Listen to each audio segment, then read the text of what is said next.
मेरू रे डगे पण जेना मनड़ा न डगे, देव शांति। मेरे भाई बहन, इसी में से मैं शिक्षा प्रणालिका की चर्चा करने लगा, लेकिन एक घटना आचार्य क्षिति मोहन सेन ने अपने अनुभव की लिखी।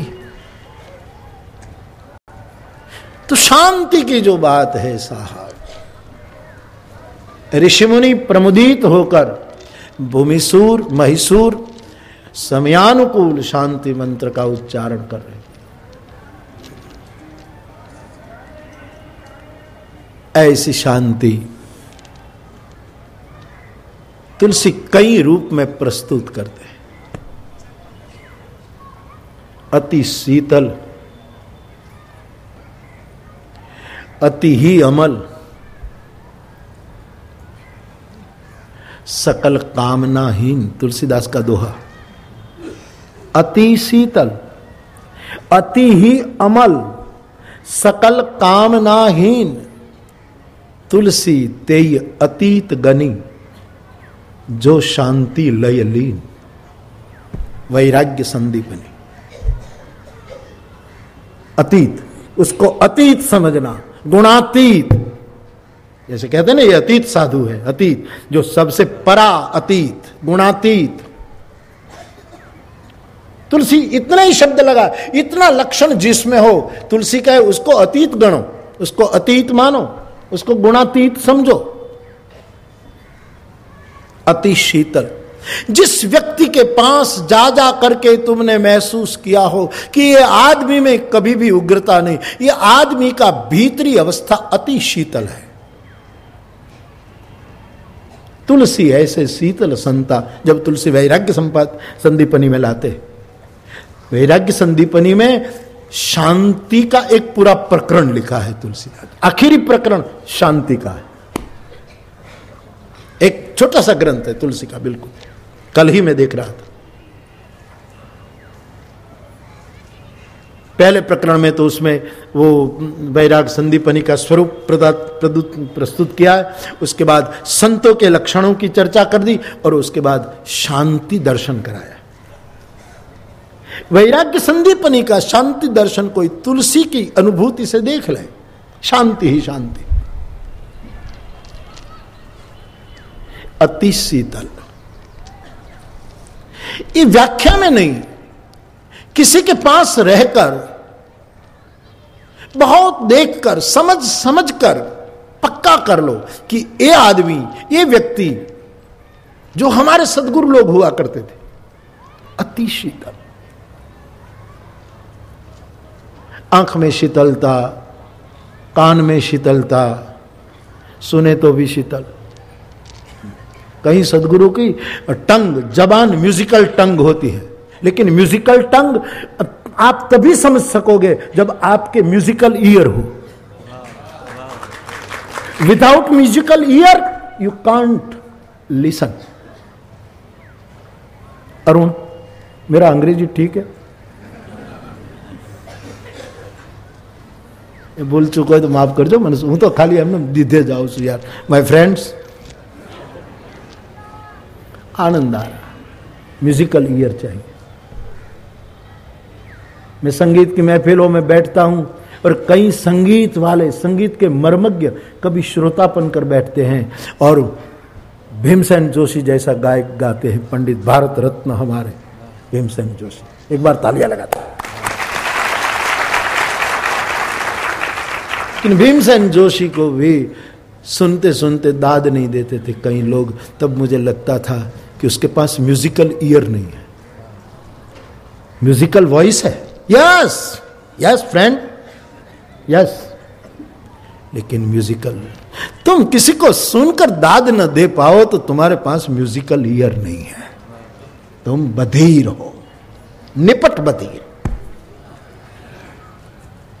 कई लोग देखो, कभी कभी कई लोगों को कोई नई बात सुनेंगे तो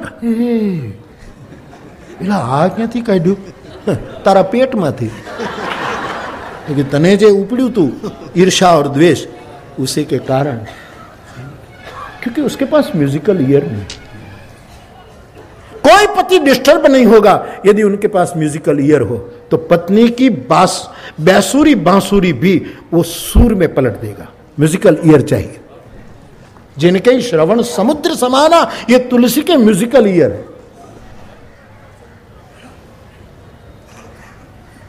पंडित जी संस्कृत अमरकोश में कान के लिए 7 शब्द लगाए। अमरकोश कि कान को क्या क्या कहते हैं, कान को क्या क्या कहते हैं। भगवान की कथा में तुम डूब जाओगे तभी जब तुम्हारे पास म्यूजिकल ईयर हो, म्यूजिकल आई हो, दर्शन। कई महापुरुषों की आंखें म्यूजिकल होती है, मैजिकल नहीं, म्यूजिकल। जादुई आंख नहीं, स्वरपूर्ण आंख है। आंखों में मैजिक हो ये तंत्र है, आंखों में म्यूजिक हो ये हरि नाम का मंत्र है। म्यूजिकल आई हो, मैजिकल नहीं छू करो और ये कर दो, ये किसी को ये कर दो, ये नहीं। वो कल बंगाली में कल वो बहन या कौन परसों पहले दिन वो गाती कि तुम्हारी आंखों को देखकर हमको लगता है कि तुम्हारा हृदय, ऐसा कुछ वो फिर मुझे बताया जा रहा था। आंख ही परिचय है।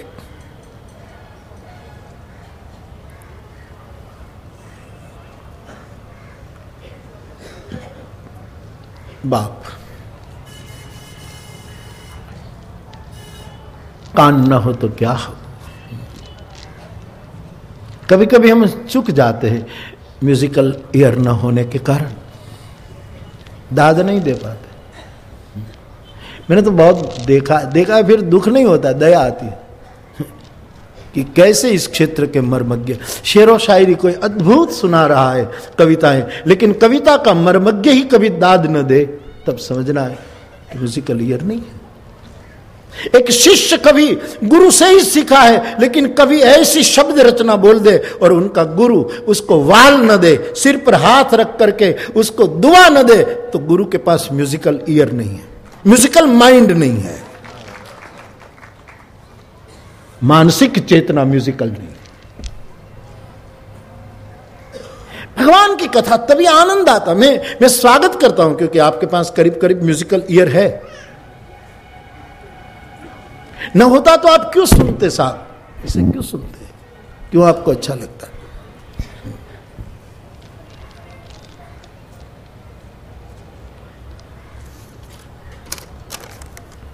एक प्रश्न था मेरे पास।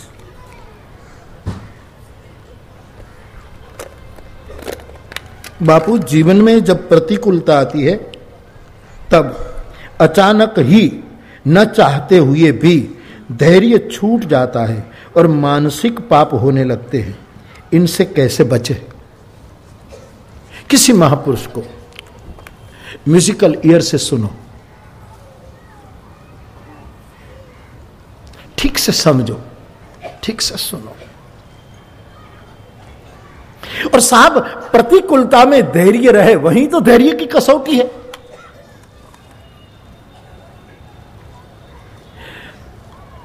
गोमुख है, वहां कोई गुफा बना करके बैठे और कहे कि हमको कभी गुस्सा नहीं आता। और गुस्सो ही बर्फनी जम थीजी गयो थी। जरा गर्मी में नीचे उतर, गुस्सो पाछो पिघलवा मानस। समाज के बीच, व्यवहार के बीच रहकर, इसलिए टैगोर कहते हैं मेरा लक्ष्य सन्यास और निर्वाण नहीं है, मैं जगत के बीच में रहकर उसको पाना चाहता हूं। कई लोगों की बस अब पूरी लाइफ म्यूजिकल होती है, पूरी डांसिंग डॉल, डांसिंग डॉल जो नहीं वो लाए थे जापान वाले, जैन वाले, हमारे धर्म संवाद में, उसकी एक जापानी कविता भी उस बहन जी ने बोली थी। तो वो डॉल ऐसी है डिंगली कि उसको कैसे भी अब फेंको फिर बैठी हो जाए। ऐसी डॉल आती है ना, गमे तम घा करो, उल्टी सुलटी करो, वળી આમાં મતાથી બેસ જાય. એક એક ઝડપ લાવજો, હું આ બધા આપણે બતાવીએ. लेकिन आप समझ गए, फेंक दो, घूमती घूमती उलट कर फिर बैठ जाए. आदमी ऐसा होना चाहिए. सुख आए दुख आए, सम्मान आए अपमान आए,